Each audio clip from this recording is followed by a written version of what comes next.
guys, welcome back to the Inside Track. Today my special guest is studio legend Mitch Holder, who has played with everybody from Barbra Streisand, Joe Cocker to Frank Sinatra. The list is endless. But he also brings legendary bass player Abraham Laboriel and TV and film composer Eddie Arkin with him. So today is a star-studded day. Let's go and meet these guys.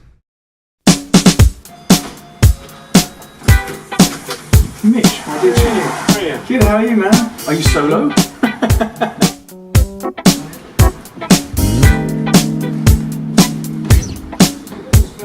Nice to see you, man. Hi. Eddie Arkin, the wonderful TV film composer and superstar guitar player, the legendary Abraham Laboriel, and Mitch Holder, who's our superstar guest today. Mitch, it's fantastic to finally have you here on the show. I'm so glad we could do this. It's an honour. Let's pour some of this fantastic wine. You like a little bit of Cabernet Sauvignon? Sure. I think it's only appropriate, isn't it? Absolutely. Look at that. It's a pleasure. Cheers. Cheers. Mitch, what's the first song you're going to play today? First song is Bridges, and it was written by myself.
Abraham, I'm so honoured to meet you. I've been listening to you forever. It seems like every one of my favourite records back in the 80s and 90s, you were the bass player. So the fact that we're here today is just wonderful for me. Thank you so much. Now, we're all very glad you did, but I understand you used to play classical guitar. Why did you decide to switch over to bass? Well, it's very simple. When I was 4 years old, I was very mischievous. And I lost the tip of my index finger. So my father started to teach me to play classical guitar with the remainder 3 fingers. And after 2 years, it became really, really hard to play. So I quit. Then when I was 10 years old, my brother joined the most famous rock and roll band in Mexico. And all the American companies would send him, all the publishing companies would send him songs to consider recording in Spanish. And the ones that he didn't like, he would give to me. And then I started to play by ear with all these American records, not realizing that eventually I was going to be in this country and that was going to change my life forever. I went to Berkeley when I was 21 years old, and by the time I was 23, they allowed me to switch to bass, and suddenly all the doors were open. My life changed forever. So it was a good idea then? Yes, indeed. Well, it seems like since that time you've played on, over 5,000 albums. This is what I read. It's over 5,000. Yeah, and just to give our viewers an idea of what you have played on, I mean, you've played it with Herbie Hancock, Michael Jackson, George Benson, Al Jarreau, Donald Fagen, Lee Ritenour, Elton John, Paul Simon, Quincy Jones. I mean, it just goes on and on. It's ridiculous. Yeah. Perhaps you could describe an experience you had with Michael Jackson, for instance. What was expected of you on that session? You played on the Dangerous record, is that right? Yeah, I was on the song that unfortunately is the song that was used to announce his death, called Gone Too Soon. And it was already done. David Page had performed the bass on the synthesizer. But then he told Bruce Swedien, I want you to take me off and get Abraham to replace me, So I was really, really proud of that. But previous to that, I had worked with him on Captain EO. And when I went to Westlake to meet Michael was very, very scared of me, and he started to hug the wall. So Quincy walks in, and Quincy says, "Michael, I told you that Abraham was coming today. So why was he scared?" Oh, wait. Quincy says, "Stop that nonsense. You come and shake the man's hand." So Michael stopped being scared, came and shook my hand, and everything was fine. But his instinct when he's around people that he doesn't know is to feel very threatened and start shaking. And so I realized that personality-wise, something was not at peace with him, But when Quincy just says, "Stop that nonsense. Come and shake the man's hand now." And he just obeyed, and everything was fine, So it was a very interesting encounter, Yeah, amazing. Let's talk about some of the people you've played with, because I'm telling you, it's a little bit crazy, isn't it? I mean, I'm just going to name a few here because we could be here all day. Barbra Streisand, Frank Sinatra, Neil Young, Dionne Warwick, Joe Cocker, Willie Nelson, Johnny Mathis, Stevie Nicks, Smokey Robinson, Diana Ross, Barry Manilow, Stephen Bishop, who is a very good friend of mine, by the way. Herb Alpert, Dave Grusin, Lalo Schifrin, Nancy Wilson, Tom Jones, Brian Wilson, Jermaine Jackson, Donna Summer. I mean, Mitch, this is a little bit silly, isn't it? Well, the phone rings, you go, right? That's exactly right. Yeah. So tell me, out of all these artists that you've worked with, what artists gave you goosebumps when you went into the studio playing with their music? Well, that's an easy one for me to Is answer. Yeah. Dave Grusin. Really? Dave Grusin. Tell me why. Well, I worked on different facets of, movies, records, etc. And he could do anything. He could do anything. There were instances, some of the stories they get a little long, but he would write these melodies in a movie, say, and TV. Yeah. When you listen to his TV, he did a bunch of TV themes in the 60s, mid to late 60s. He had a bunch of themes on there. When you heard his themes, it was like blam. I mean, it was just you'd remember those themes. When I did movies with him, to this day, going back to like 1978, I can sing in my head melodies that he wrote. Just super strong. Yeah. Yeah, I mean, they're just so, and I saw him get in arguments with so many directors. Yeah. Because the directors didn't understand the melody, the way he would handle melodies and create melodies that really worked. They thought it was too well, there's too much melody. This isn't going to work. And the rest of us, we knew this is going to work like perfect. Yeah. So listening to him play, watching his conducting. The other thing, Great parts, presumably for you. Yes, and a lot of it, he liked me to play 12-string on a lot, like On Golden Pond. Oh wow. Milagro Beanfield War, which he was the only movie he got an Academy Award for. One time, go on Golden Pond. Yeah. On Golden Pond. A lot of the composers, when they talk, they say, don't play that. I want you to play this. Play it this way. I don't play what I wrote. Don't. And it gets negative. Right. Dave Grusin, his words are, Mitch, you're in bar 15. Why don't you say this? Plays it on the piano. Yeah. And it was like, yeah, Dave. Yeah. Yeah, you got it. Yeah. No one ever spoke to me like that before. Yeah. Before that or since then. Right. And what's the next song we're going to play? The next song is Ocho Rios, that was written by Eddie Arkin.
Eddie, it's really great to meet you. How you Same doing?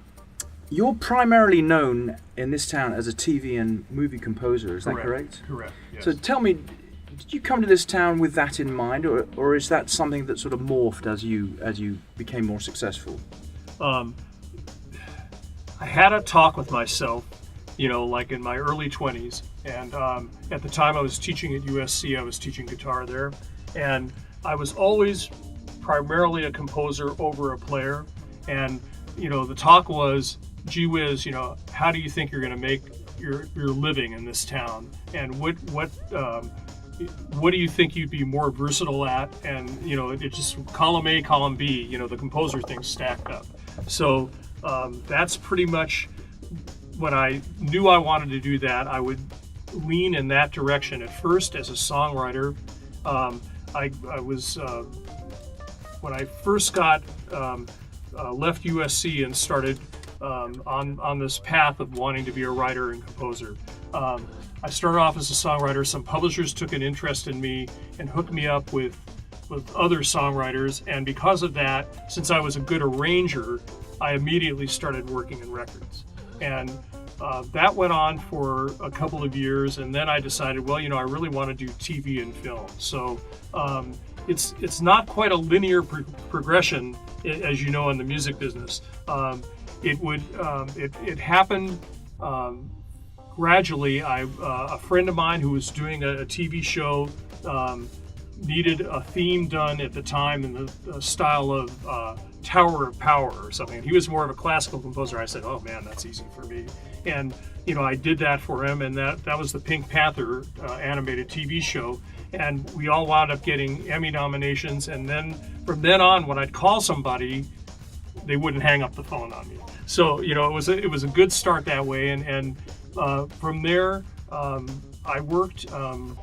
Another earlier thing I did in records is I was a producer and arranger, and I produced several of Barry Manilow's albums. And I met him through a woman that I still work with, Lorraine Feather. We wrote a song that he wanted to record. He was doing a kind of a techno swing album. And I wound up producing that track, and he liked what I did, so I wound up doing the whole album. But I'm saying this story because years later, he was having a meeting at Aaron Spelling, who had a big production company at the time and had several shows on TV. And the guy asked Barry, well, do you want to do any scoring? And he says, well, no, I don't do that. But, this fellow I work with, Eddie Arkin, would like to do it. And the guy who was the vice president of Spelling said, Eddie Arkin, I used to take guitar lessons from him when I was a teenager. So it was that kind of synergistic thing where I was trying to get work that way. And I, he called me up and he said, you want to do this show, Burke's Law? And I said, sure. I said, well, do you want me to send you a demo tape? He said, no. This was after years of sending stuff out. He said, no, I'll give you the show. You'll either do a good job or you won't. And that's that. So, from then I really got busy in television over the last, the next 10 or 15 years. One of your most successful jobs has been scoring the music to Melrose Place. Correct. How many years did you do that, and how stressful was that? I did it for 5 of the 7 seasons that it was on. I came in, at the end of the middle of the 3rd season. And at first, it was going to be a show that I split with somebody else, but they really liked my style for the show, so I wound up doing every episode. We all have quirks in our personality. I would say I'm such a perfectionist that good enough wasn't good enough for me. So therefore, it was a pleasant gig, because it's not like it is now where they make composers audition every cue they do. They trusted what I did, but there was a ton of music in every show, and I did a whole new score every week.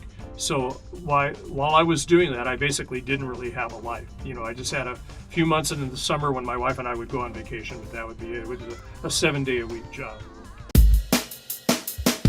How did you meet Abraham Laboriel and Eddie Arkin? Okay, well, You guys go way back, don't you? Eddie and I go way back to high school. Oh, we see. Met in high school, way back then, and we wound up going to college together. We went to Cal State Northridge. We were in the jazz band together. They had 2 guitars, no piano. Love that. We were, wow, what a situation to be in. And we've remained friends ever since. And as I said, around 76, 77, we put this quartet together. Abraham, I had started to work with a little bit. Doing sessions. Doing sessions. Yeah. And I introduced him to Ed, and in the meantime, Doc Severinsen, leader of the Tonight Show band, had done an album in Dallas, Texas, with a really good rhythm section. And I heard this rhythm section, the drummer knocked me out. Drummer was Paul Lime, L-E-I-M, and he had been doing a lot of jingle work in Dallas. So he came out, he was traveling with Doc, so they came through town. I met Paul that way. Yeah. We became instant buddies. Instant. And Paul is such a phenomenal drummer in so many ways. Groove drummers. Really good groove drummers I can count on one hand. So anyway, when we were putting this group together, Paul was trying to get established in town. And I thought, you know what? Paul's so good that it'll be kind of twofold. We can play together, and playing at Dante's, all the musicians, contractors would go there and listen to people. I went there one time. Years ago, yeah. Well, I'm glad you got to Cassad. To this day is my favorite place. Yeah, I love that place. I think I went there like in 1980. I was a kid, but loved that place. Yeah, it was fantastic. Fantastic. So tell me, what advice would you give a kid stepping into the music business today? Let's say they were 19, or maybe if you were 19 again.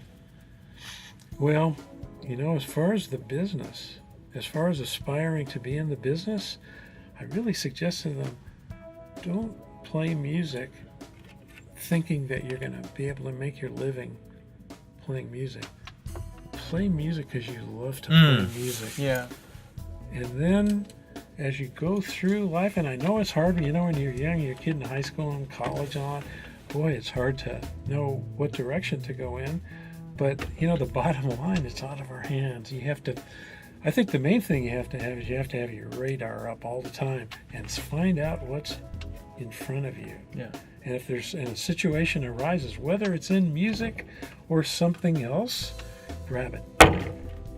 But you can always do music for the rest of your life. No one can take it away from you. If you love music, you got to do music. Do it. But being in the business now, with just being totally honest. Somebody said, "How do you get into it?" I don't know. I said that back. People used to ask me, "How do you get in the studios back in the day?" I said, "I really can't tell you, because if you talk to 15 guys, whatever instrument it is, you ask them how they got in, you'd hear 15 different stories." So, assume you were 19 again, and you were starting out in the professional music industry. What would be the avenues open to you today as a professional bass player? Well, I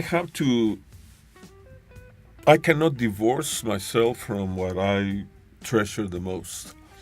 Bass players are designed to be accompanist.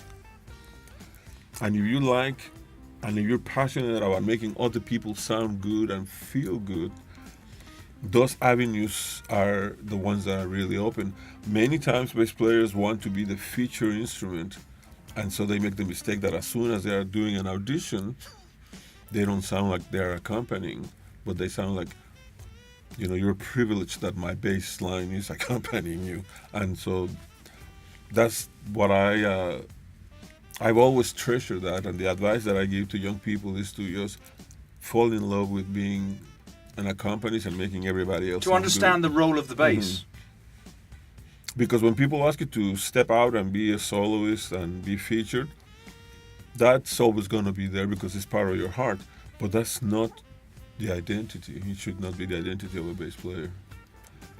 And something that I tell people in my clinics, the worst thing that can happen to any bass player is when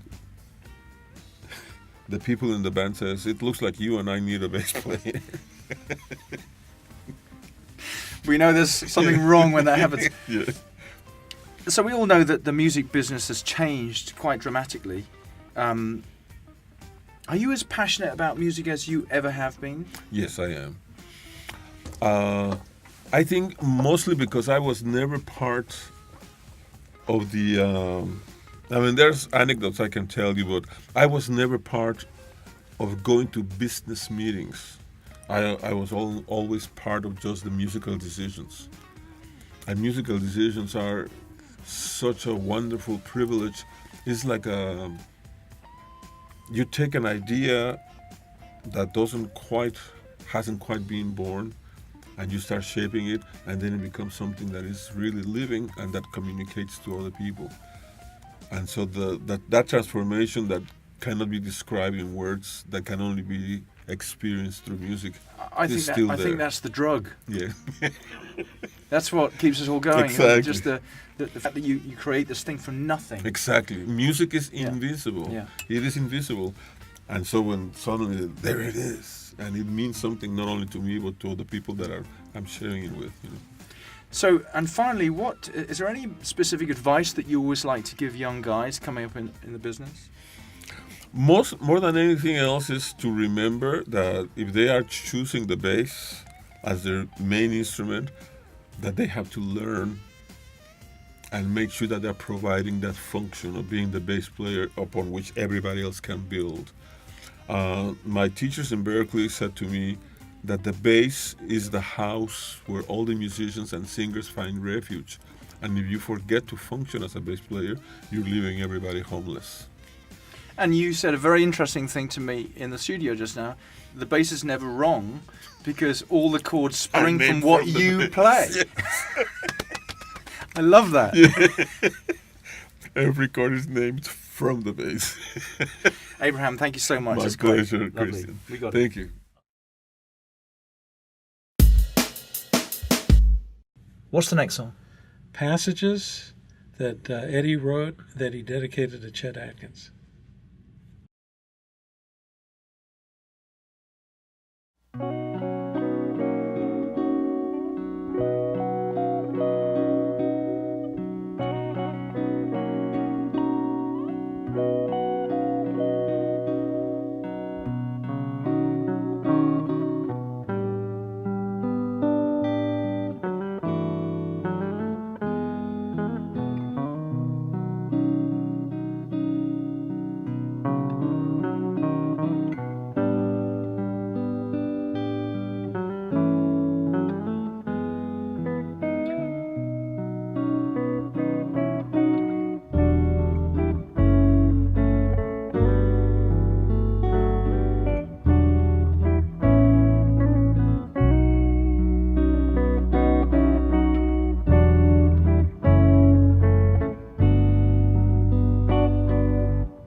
If you were a young professional wanting to become a film and TV composer right now, how might you attack the situation if you were starting out in LA?